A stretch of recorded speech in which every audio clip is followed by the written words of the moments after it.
કથામાં લખ્યું છે કે જેમ જેમ જેમ જેમ દક્ષ પ્રજાપતિના ગળામાં ફૂલની માળા પડતી ગઈ એમ એમ દક્ષ પ્રજાપતિનો અહંકાર વધતો ગયો.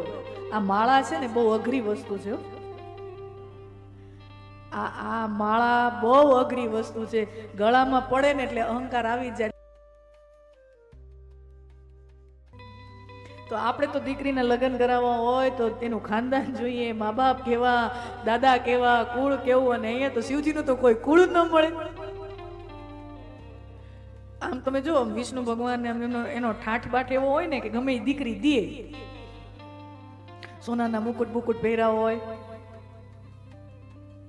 સોનાના ઘરેણા હોય, આમ બધું આમ સોના હોય, કોણ દીકરી ન દે?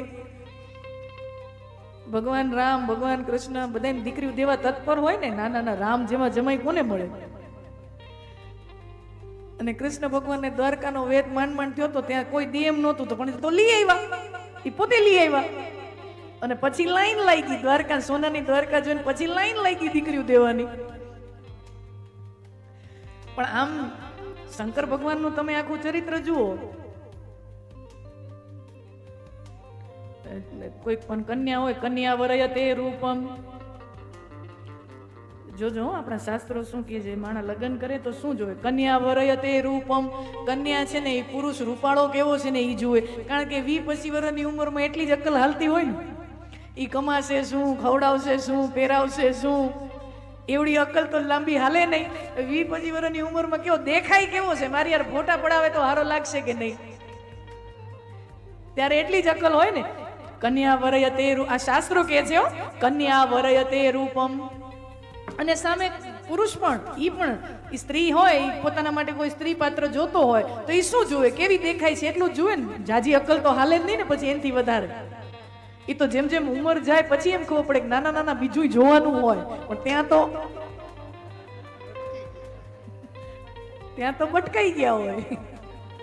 આ તો લોટરી છે, ઘૂંઘટો કરો તો ખબર પડે કે લોટરી લાગી કે ભટકાઈ ગયા. પહેલા જમાનામાં તો એવું હતું. કન્યા વરયતે રૂપમ માતા કુલમ પિતા વિત્તમ. કન્યા છે ને ઈ પુરુષનું રૂપ જુએ, માં છે ને ઈ અમારા જમાઈમાં ગુણ કેવા છે, મારી દીકરીને ધ્યાન રાખશે કે નહીં, અમારા જેવા તો નથી ને, અમારા વાળા તો તાવ આવ્યો હોય ને તો ટીકડીનું પૂછે નહીં. બેનોને બહુ ફરિયાદ હોય કે અમારે ઈવડા ઈને તાવ આવે તો ખડે પગે સેવા કરીએ, અને અમને તાવ આવીને 2 દી વયો જાય તો ખબર ન પડે કે અમારી ઘરવાળીને તાવ હતો. એટલે બેનોને ફરિયાદો બહુ. સમજ્યા? માતા ગુણમ. માતા છે ને જુએ કે જમાઈના ગુણ કેવા છે, મારી દીકરીને ધ્યાન રાખશે કે નહીં. પિતા વિત્તમ. માલદાર પાર્ટી કેવી છે, કેવા બંગલા, કેવા ધંધા, કેવી આવક, કેવી માલ મિલકત, જમીન કેટલી, બરાબર ને? પિતા વિત્તમ. અને મિષ્ટાન ઇતરે જનાહા. અને લગ્નના જમણવારામાં બીજા મહેમાનો આવે ને, સગા સંબંધી આવે ને, એને એ જમાઈ કેવો દેખાય, કેવા, એને કાંઈ લેવા દેવા નહીં. મિષ્ટાન ઇતરે જનાહા. જમણવારામાં મીઠાઈ કેટલી છે, જમણવારો કેવો છે, આ શાસ્ત્રો કહે છે. વિચાર કરો, હજી જ લાગુ પડે છે.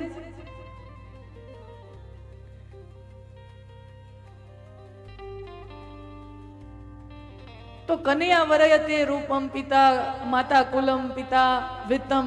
હવે વિત્તમ, હવે આપણે શંકર ભગવાનનું આમ તમે જુઓ, કોઈ મહેલ નહીં, કઈ એવો રાજસી ઠાઠ તો કઈ છે નહીં. કૈલાસમાં બરફની પાટ ઉપર મહાદેવ બેઠા હોય. કૈલાસમાં બરફની પાટ હોય અને એના ઉપર મહાદેવ બેઠા હોય. એટલે કોઈ પણ પિતાને આમ દીકરી દેવી હોય તો વિચાર કરે કે ન કરે? હવે તો ખાસ કરીને આમ છોકરી જોવા જાવ તો હેરસ્ટાઈલ કેવી છે, આ તમારે બધું જોવાતું હોય કે નહીં? હવે હું તો આમ જોગી જેવી જટાવું હોય, જોગીની જટા હોય તો કોઈ પણ પિતા વિચાર કરે કે દીકરી દેવી ન દેવી.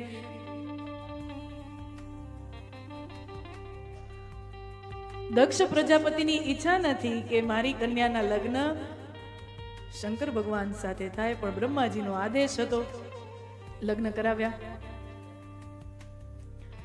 હવે વાત એવી થઈ કે એક વખત દેવતાઓની સભા મળી છે, બધાય દેવતાઓની એક સભા મળી, અને દેવતાઓની સભા હોય એટલે મહાદેવે હાજર તો હોય ને, કારણ કે મહાદેવ તો દેવોના દેવ છે, તો મહાદેવ પણ હાજર. પણ મહાદેવનો સ્વભાવ એવો, હાજરી આપે પણ કાંઈ બોલે નહીં. ખૂણામાં બેઠા બેઠા, સભામાં બધા બેઠા હોય, પણ મહાદેવ ખૂણામાં બેઠા બેઠા રામનું નામ લે, રામનું નામ લે, અને એને કઈ પૂછવામાં આવે તો જવાબ આપે. બાકી મહાદેવ સભામાં કઈ ચર્ચા થતી હોય ને એમાં ભાગ ન લે. એક વખત દેવતાઓની સભા મળી અને બધા અંદરો અંદર દેવતાઓ વિચાર વિમર્શ કરે કે આ સૃષ્ટિની રચના થઈ ગઈ છે, હવે આ સૃષ્ટિની સરસ મજાનો એનો વહીવટ ચાલે, એનું સંચાલન ચાલે, એવો કોઈ વહીવટી કુશળ વ્યક્તિ હોય એને પ્રજાપતિનું પદ આપવું કે જે બધી પ્રજાનું સંચાલન કરી શકે. તો સભામાં આવી વાતચીત ચાલતી હતી, ત્યાં બધાએ સર્વાનુમતે નક્કી કર્યું કે આવા વહીવટ કુશળ બુદ્ધિશાળી કોઈ વ્યક્તિ હોય તો એ દક્ષ છે. તો દક્ષને પ્રજાપતિનું બિરુદ આપવું, દક્ષને પ્રજાપતિનું પદ આપવું, અને દક્ષ છે એ પ્રજાનો વહીવટ, આ બધું સંચાલન વ્યવસ્થિત કરી શકે. બધા દેવતાઓએ નક્કી કર્યું કે દક્ષને પ્રજાપતિનું પદ આપવું.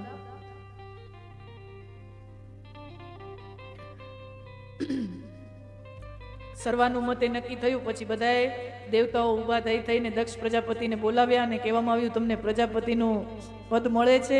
અને પછી બધાએ દેવતાઓ ફૂલની માળા દક્ષના ગળામાં નાખતા જાય. કથામાં લખ્યું છે કે જેમ જેમ જેમ જેમ દક્ષ પ્રજાપતિના ગળામાં ફૂલની માળા પડતી ગઈ એમ એમ દક્ષ પ્રજાપતિનો અહંકાર વધતો ગયો.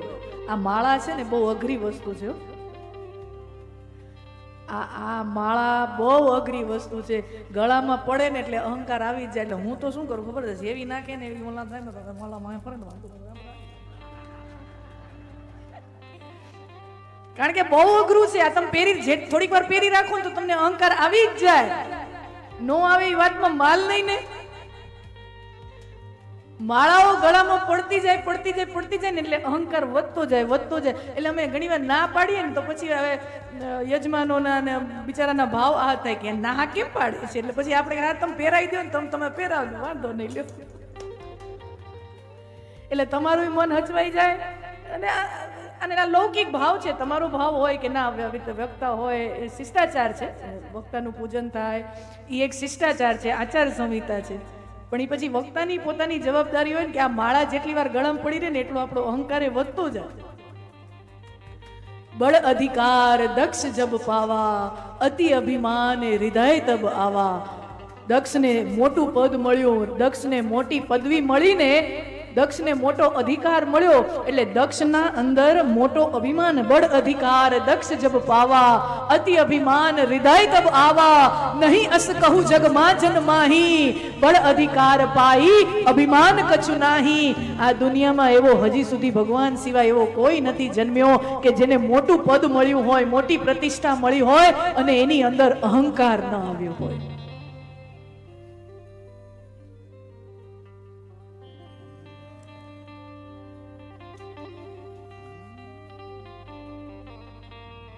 પછી સમય વીત્યો, દક્ષ પ્રજાપતિ તરીકે સારું કામ કરે છે.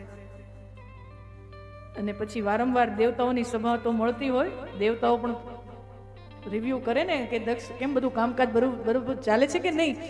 વળી એક વખત દેવતાઓની સભા મળી હશે, મહાદેવ પણ હાજર.